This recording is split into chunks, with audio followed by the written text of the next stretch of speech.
അസ്സലാമു അലൈക്കും.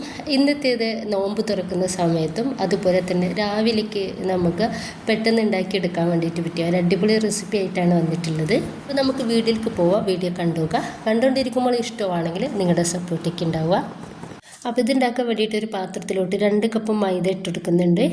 ഇനിയിപ്പോൾ ഇതിലോട്ട് 1 ടീസ്പൂൺ ഇൻസ്റ്റൻറ്റ് ഈസ്റ്റ് ഇതിലേക്ക് ചേർക്കുകയാണ്. ഇനി നമുക്ക് ഇത് രണ്ടും കൂടി നന്നായിട്ടൊന്ന് മിക്സാക്കി എടുക്കാം. ഇതിലോട്ട് ചേർത്ത് കൊടുക്കുന്നത് 2 ടേബിൾ സ്പൂൺ പഞ്ചസാരയാണ്. പഞ്ചസാര കൂടി ചേർത്തെടുത്തതിന് ശേഷം ഒന്ന് മിക്സാക്കി എടുക്കാം. ഇനിയിപ്പോൾ നമ്മളിതിലേക്ക് ചേർത്ത് കൊടുക്കുന്നത് ഒരു കോഴിമുട്ടയാണ്. 2 ടേബിൾ സ്പൂൺ ഓയിൽ കൂടി നമുക്കിതിലോട്ട് ചേർത്ത് കൊടുക്കാം. ഇനിയിപ്പോൾ കൈ വെച്ചിട്ട് നമുക്കിത് നന്നായിട്ടൊന്ന് മിക്സാക്കി കൊടുക്കാം. ഈ ഒരു കോഴിമുട്ടയും ഓയിലും നമ്മുടെ ഈ ഒരു ഫ്ലോറും എല്ലാം കൂടി നന്നായിട്ടൊന്ന് മിക്സായിട്ട് കിട്ടണം. ഞാനിവിടെ എടുത്തിട്ടുള്ളത് ചെറിയ ചൂടുള്ള വെള്ളമാണ്, 1/2 കപ്പ് വെള്ളം. ഈ ഒരു 1/2 കപ്പ് വെള്ളം നമുക്കിതിലേക്ക് കറക്റ്റാണ് കേട്ടോ. വേറെ വെള്ളമൊന്നും നമ്മളിതിലേക്ക് ചേർത്ത് കൊടുക്കണ്ട. 2 കപ്പ് മൈദയിലേക്ക് നമ്മൾ എടുത്തിട്ടുള്ളത് 1/2 കപ്പ് ചെറിയ ചൂടുള്ള വെള്ളമാണ്. ഇനിയിപ്പോൾ ഇത് കുറേശ്ശെ ആയിട്ട് ഒഴിച്ചെടുത്തിട്ട് നമുക്കിതൊന്ന് കുഴച്ചെടുക്കാം.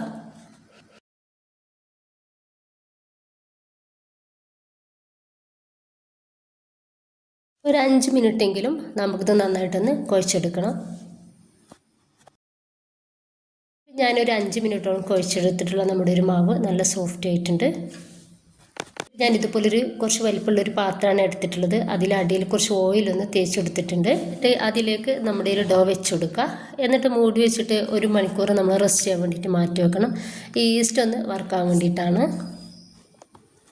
അപ്പോൾ ഇതാ കറക്റ്റ് 1 മണിക്കൂറായ സമയത്ത് നമ്മുടെ ഈസ്റ്റൊക്കെ നന്നായിട്ട് വർക്കായിട്ട് നമ്മുടെ ഒരു മാവ് ഡബിളായിട്ട് പൊങ്ങി വന്നിട്ടുണ്ട്. ഞാനിത് ഈ ഒരു പാത്രത്തിൽ വെച്ചിട്ട് തന്നെ ഇതൊന്ന് കട്ട് ചെയ്യുന്നുണ്ട്.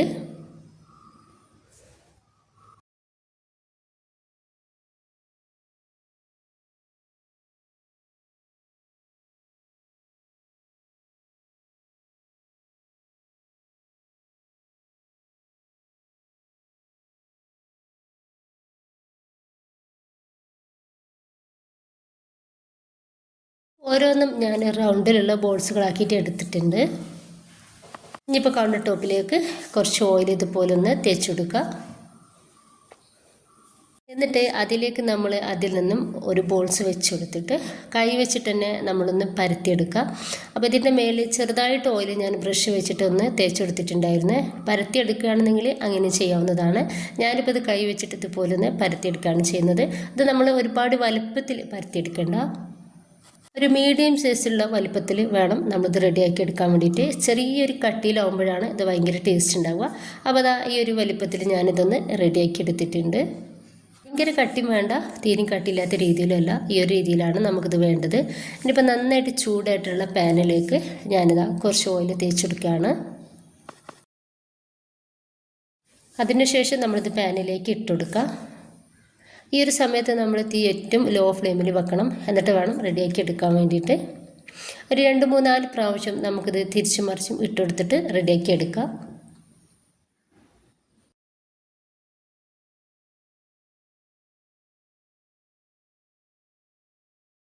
ഇപ്പോൾ ഇത് റെഡി ആയിട്ടുണ്ട്. നമുക്കിത് പാനിൽ നിന്നും എടുത്തു മാറ്റാം. ഇതുപോലെ തന്നെ ബാക്കി കൂടി ചെയ്തെടുക്കാവുന്നതാണ്.